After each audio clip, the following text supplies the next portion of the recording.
Yang keenam, investasi kesehatan mental. Nah, ini penting sekali. Ya, karena hari-hari ini banyak orang stres, banyak orang depresi, sedih. Akhirnya apa? Pekerjaannya mundur, prestasinya turun. Nggak excellent lagi.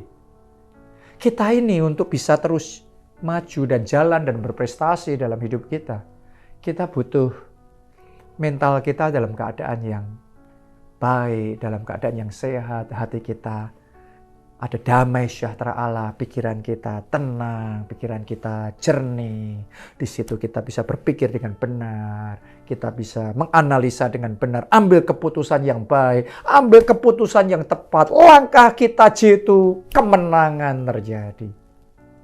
Karena itu, saya mau ajak saudara untuk bisa investasi, menjaga kesehatan mental, menjaga sukacita dalam hidup saudara.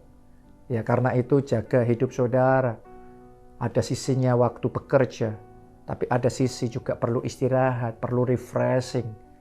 Ya, ada saudara perlu untuk menjaga dan merawat diri sendiri, hati dan pikiran kita supaya kita terus fresh di dalam kehidupan kita.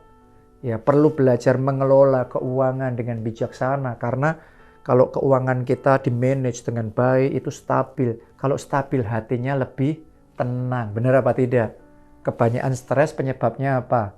Nggak punya duit. Atau dikejar-kejar sama debt collector. Benar nggak? Ya.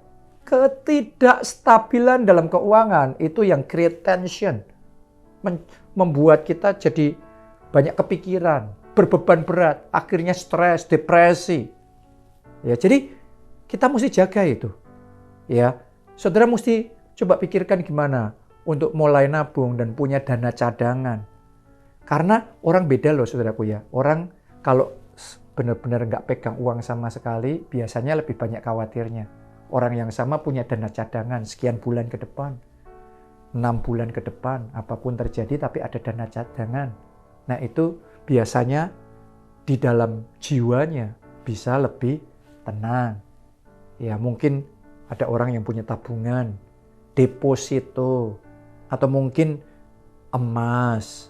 Ya itu adalah bentuk dari kita menginvestasikan harta kita dalam dana cadangan untuk apa? For the sake of our own well-being. Untuk kebaikan dan kestabilan mental health-nya kita dan juga secara finansial itu penting juga. Sehingga hati kita bisa tenang. Bisa mantap. Kalau udah kayak gitu bisa maju dalam hidup kita. Oke, itu investasi yang penting untuk kita lakukan.